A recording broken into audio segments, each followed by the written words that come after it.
Father Joseph कुबेली, पर्यवेक्षिका, शिक्षकवृंद आणि माझे सर्व मित्रमैत्रिणींनो, मी इयत्ता 7वी ब ची विद्यार्थिनी आराध्या आजच्या या सुंदर दिवशी तुम्हा सर्वांचे स्वागत करते. भगवंता, सत्कर्म करण्यास बुद्धी दे, संकटी मात करण्याची शक्ती दे. तुझेच नाव स्मरण नित्य ओढी, सदा सर्वदा राहू दे कृपादृष्टी, सदा सर्वदा राहू दे कृपादृष्टी. प्रार्थनेमुळे जीवनात नवीन ऊर्जा येते, सकारात्मकता येते. चला तर सर्व शक्तिमान देवाला नतमस्तक होऊन आभार व्यक्त करण्यासाठी आपले हात जोडून डोळे बंद करून प्रार्थना करूया. मी माझ्या वर्गमैत्रीण देव्यानीला इथे प्रार्थनेसाठी आमंत्रित करतो. सर्वांनी हात जोडा, डोळे बंद करा व माझ्या मागे पुन्हा म्हणा, हे देवा, मुलांचे प्रिय कर, आम्ही तुम्हाला या दिवसासाठी आशीर्वाद मागतो. तुझ्या नावाने आम्ही नवीन दिवसाची सुरुवात करीत आहोत. हा दिवस मेहनतीचा आणि यशाचा असू दे. माझे पालक, शिक्षक, शाळा आणि देशाचे हित साध्य होण्यासाठी मला मदत करा. मला दिलेले सर्व ज्ञान ग्रहण करू दे. हे देवा, आज तुला हीच माझी प्रार्थना आहे. आमेन. धन्यवाद देव्यानी.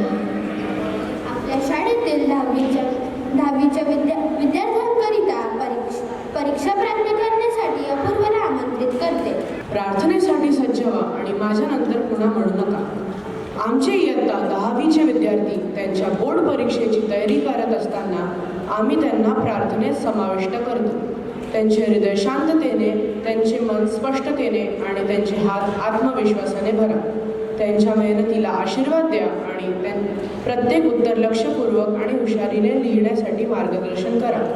सर्व भीती आणि चिंता काढून टाका आणि त्यांना त्यांच्या तयारीवर विश्वास ठेवण्यास मदत करा. त्यांनी जे काही शिकले ते आठवावे आणि त्यांच्या सर्वोत्कृष्ट कार्यप्रणालीनुसार कार्य करा. या संपूर्ण प्रवासात त्यांना धैर्य आणि शांत मनाची शक्ती द्या. त्यांच्या यशासाठी आणि सदैव त्यांच्या पाठीशी राहण्यासाठी आम्ही प्रार्थना करतो. आम्ही मी आमच्या शाळेतील गायन समूहाला देवाचे स्मरण करण्यासाठी आणि या महान विश्वाच्या निर्मात्याचे आभार मानण्यासाठी प्रार्थना गीत गाण्याची विनंती करते.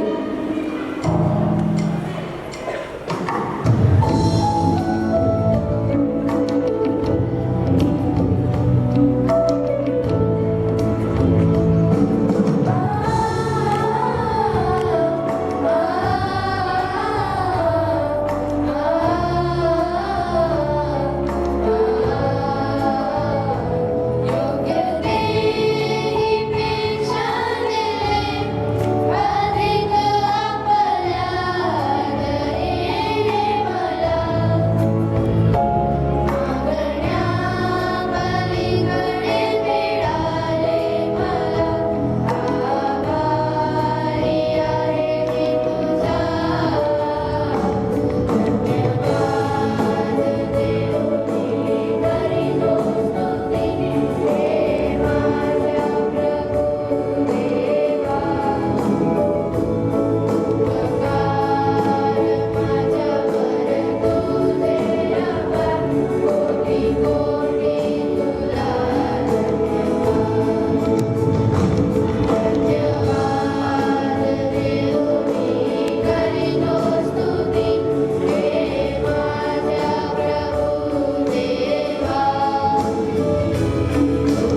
माझ्या देशातल्या समृद्ध आणि विविधतेने नटलेल्या परंपरांचा मला अभिमान आहे. त्या परंपरांचं पायी होण्याची पात्रता माझ्या अंगी यावी म्हणून मी सदैव प्रयत्न करीन. मी माझ्या पालकांचा गुरुजनांचा आणि वडीलधाऱ्या माणसांचा मान ठेवेन आणि प्रत्येकाशी सौजन्याने वागेन. माझा देश आणि माझे देश बांधव यांच्याशी निष्ठा राखण्याची मी प्रतिज्ञा करीत आहे. त्यांचे कल्याण आणि त्यांची समृद्धी यातच माझे सौख्य सामावले आहे. जय हिंद. जय हिंद. दिवसाची सुरुवात चांगल्या विचारांनी आणि मौल्यवान शब्दांनी केली तर संपूर्ण दिवस ऊर्जा आणि सकारात्मकता प्रदान करतो. म्हणून आमच्या विचारांसाठी मी प्रत्युषला इथे आमंत्रित करते. सुप्रभात. आजचा सुविचार असा की आयुष्यात आपण घेतलेला कोणताच निर्णय हा कधीच चुकीचा नसतो. फक्त तो बरोबर आहे हे सिद्ध करण्याची जिद्द आपल्यात हवी असते. मी पुन्हा एकदा सुविचार म्हणतो, आयुष्यात आपण घेतलेला कोणताच निर्णय हा कधीच चुकीचा नसतो. फक्त तो बरोबर आहे हे सिद्ध करण्याची जिद्द आपल्यात हवी असते. धन्यवाद. धन्यवाद प्रत्युष. आता मी गायक समूहाला शालेय गीत सादर करण्याची विनंती करतो. विद्यालय स्विच सावधान.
राष्ट्रध्वजाचा आदर असायला हवा व देशाप्रती असलेल्या आपल्या कर्तव्याची जाणीव असायला हवी. देशभक्ती करण्यासाठी आपल्या राष्ट्रगीताचा आदर करणे हे प्रत्येक भारतीयाचे प्रथम कर्तव्य आहे. म्हणून मी शाळेच्या प्रतिनिधीला राष्ट्रध्वज फडकवण्याची विनंती करते आणि सर्वांना राष्ट्रगीत मोठ्याने गाण्याची विनंती करते. विद्यालय विश्राम. विद्यालय सावधान. राष्ट्रगीत सुरू करा.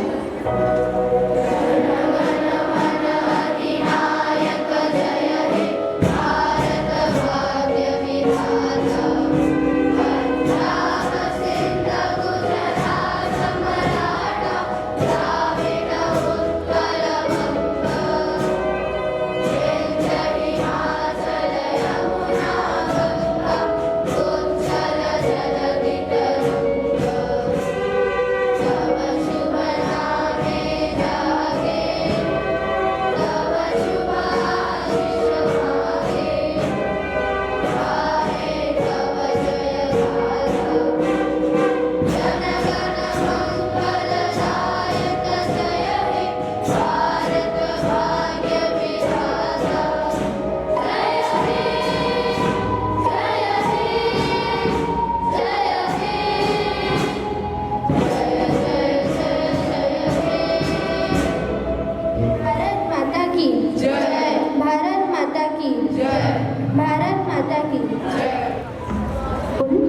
ओळखलं का मुलांनो? मी विठ्ठलाचा एक साधा भक्त. चोखा वेळा माझे नाव. मी फक्त निस्वार्थ भक्ती करून विठ्ठलाला शरण गेले. भक्ती हे समर्पणाचे प्रतीक आहे. मी माझ्या बाळ रसिकांना एवढेच सांगू इच्छितो की आपली मातृभाषा ही सर्व अलंकृत असून त्याचा वारसा आपण जपायलाच पाहिजे. भाषेचा आस्वाद आपण मराठी साहित्य वाचून घ्यायला पाहिजे. विठ्ठल विठ्ठल.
अमरावती जिल्ह्यात यावी या गावी झाला.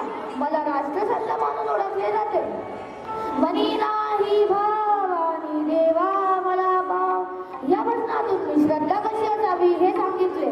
ज्याचे कर्म सत्य असते, प्रामाणिक असते, त्याच्या मनात दुसऱ्याबद्दल आदरयुक्त भाव असतो.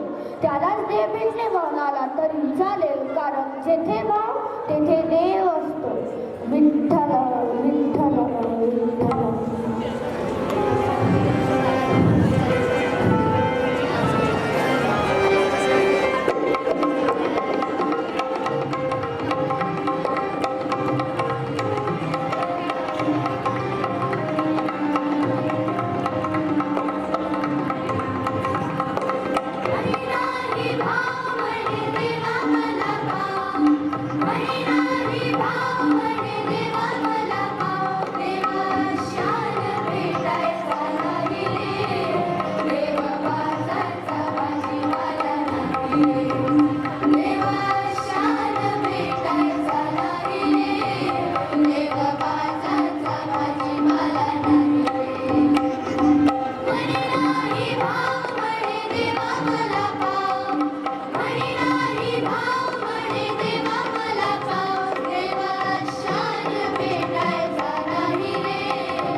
साहित्य वी.बा. शिरवाडकर म्हणजेच कवी कुसुमाग्रज यांच्या जयंतीनिमित्त साजरा केला जातो.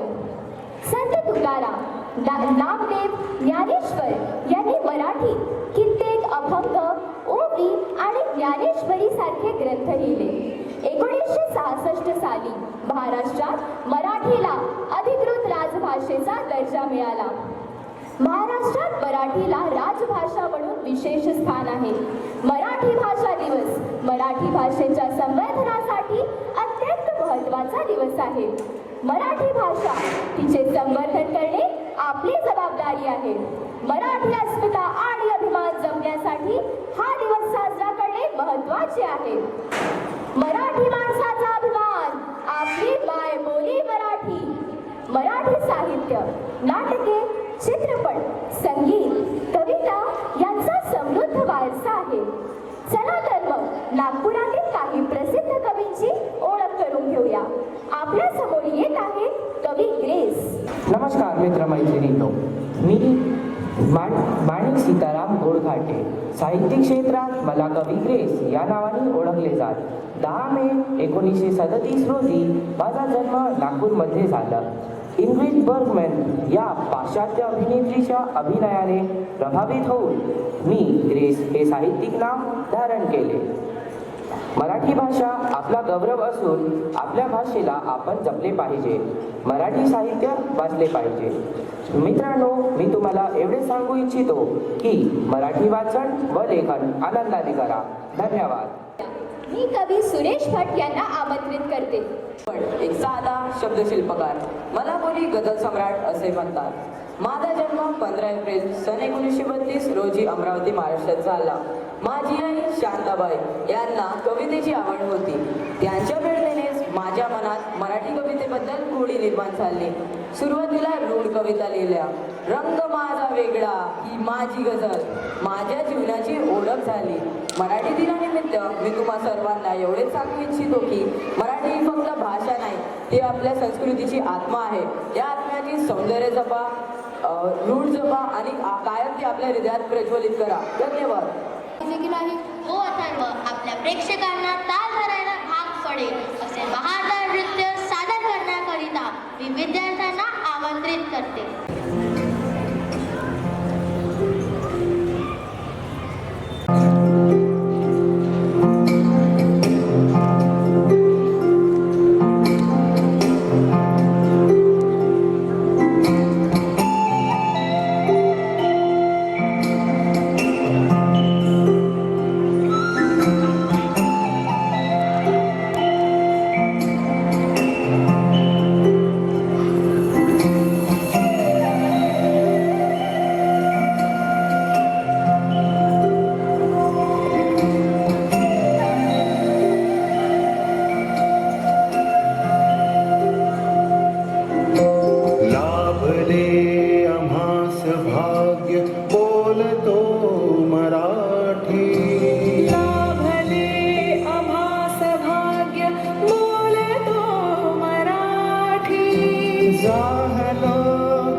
प्रत्यक्षात सुंदर आणि महान आहे.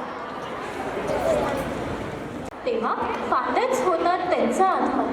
श्रोत्यांनी उचलला श्रवणाचा भार, तेव्हा मानलेच पाहिजे यांचे आभार. यांचे आभार मी आजच्या कार्यक्रमाप्रसंगी पाहुणे म्हणून उपस्थित शाळेचे प्राचार्य यांनी आपला बहुमूल्य वेळ देऊन कार्यक्रमाची शोभा वाढवली, त्याबद्दल मी त्यांचे आभार मानते. पर्यवेक्षिका, माझे शिक्षक वृंद, तसेच माझे विद्यार्थी, मित्र आणि मैत्रिणींनो, आज आपण सर्वांनी कार्यक्रम यशस्वी होण्याकरिता सहकार्य केले, त्याबद्दल मी त्यांचे आभार मानते. प्रिय बालकलाकारांनी अभंग नृत्य सादरीकरण केले, त्याबद्दल मी त्यांचे आभार मानते. दीदी, भैया या सर्वांच्या सहकार्याबद्दल मी त्यांचे आभार मानते. प्रत्यक्ष तसेच अप्रत्यक्ष